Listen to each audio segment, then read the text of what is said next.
नमस्कार दोस्तों, जैसा कि हम सभी जानते हैं कि जो आरक्षण का मुद्दा है वो काफ़ी पुराना है, बरसों पुराना है और जाति धर्म तो हज़ारों साल पुराना मैटर है।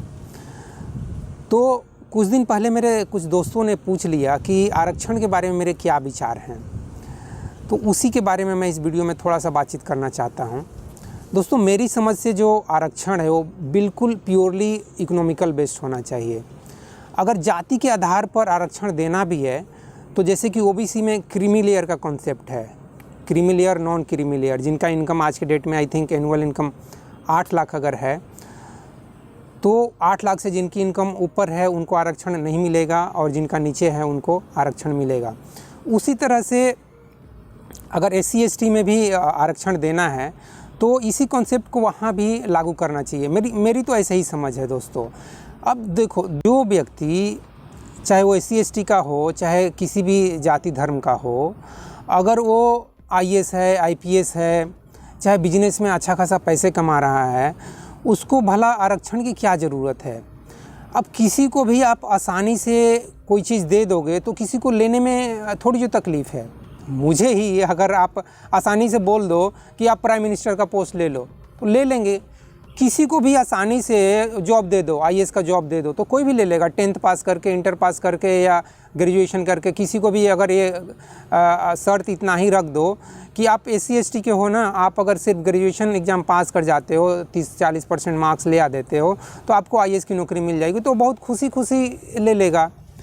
किसी भी व्यक्ति को कोई भी चीज़ अगर मिलता है आसानी से तो लेने में किसको तकलीफ़ है यार। खाना पीना, ऐश मौज, कोई भी चीज़ किसी भी व्यक्ति को, अरे आदमी क्या यार, जानवर को भी अगर फ्री में देते हो, आसानी से देते हो तो आराम से वो खाना पीना शुरू कर देता है। तो आदमी क्यों नहीं? आदमी तो बहुत ज़्यादा चालाक है जानवर के, कुत्ता और बिल्ली ये सब के तुलना में आदमी तो काफ़ी ज़्यादा चालाक है। वो तो आसानी से फिराक में रहता है यार, कोई भी चीज़ मेरे को आसानी से मिल जाए, नौकरी आसानी से मिल जाए, स्टार्टअप मेरा आसानी से शुरू हो जाए, उसमें मैं हज़ारों लाखों रुपये कमाना शुरू कर दूं।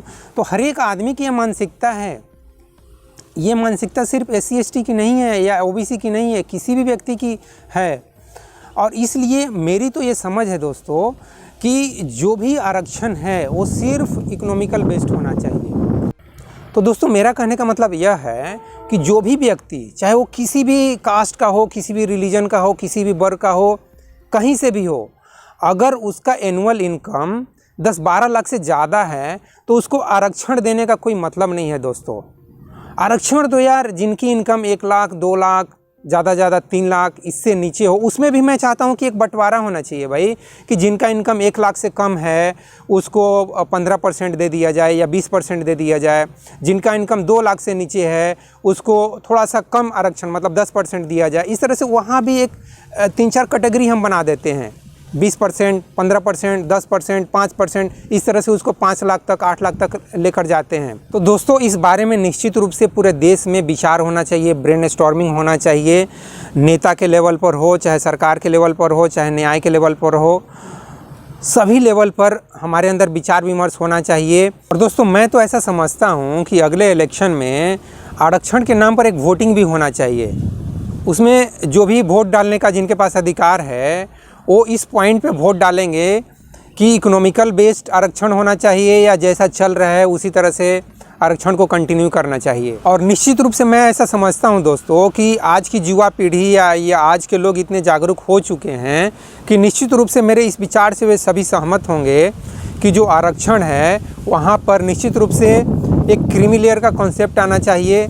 SC ST हो, OBC हो, चाहे कोई भी जाति हो, ब्राह्मण, क्षत्रिय, वैश्य, शूद्र, जो भी जाति हो, धर्म हो, सभी जगह एक ही जैसा पैमाना होगा और वो है इकोनॉमी बेस्ड। तो दोस्तों, वीडियो के अंत में मैं यह बात ज़रूर कहूँगा कि जिस तरीके से 75 सालों से आरक्षण दिया जा रहा है हमारे देश में, उसमें एक बदलाव की ज़रूरत है, जिससे कि जो भी निम्न वर्ग के, आर्थिक रूप से जो भी निम्न वर्ग के लोग हैं उनको ही इस आरक्षण का फ़ायदा मिले। बाकी लोग जो क्रीमी लेयर से ऊपर उठ चुके हैं, जिनकी इनकम 8 लाख से ऊपर हो चुकी है, चाहे वो किसी भी जाति और धर्म के व्यक्ति हों, उनको आरक्षण नहीं मिलना चाहिए। तो दोस्तों, इस वीडियो में बस इतना ही। जय हिंद, जय भारत और जय विश्व, जय भगवान। Thank you very much friends.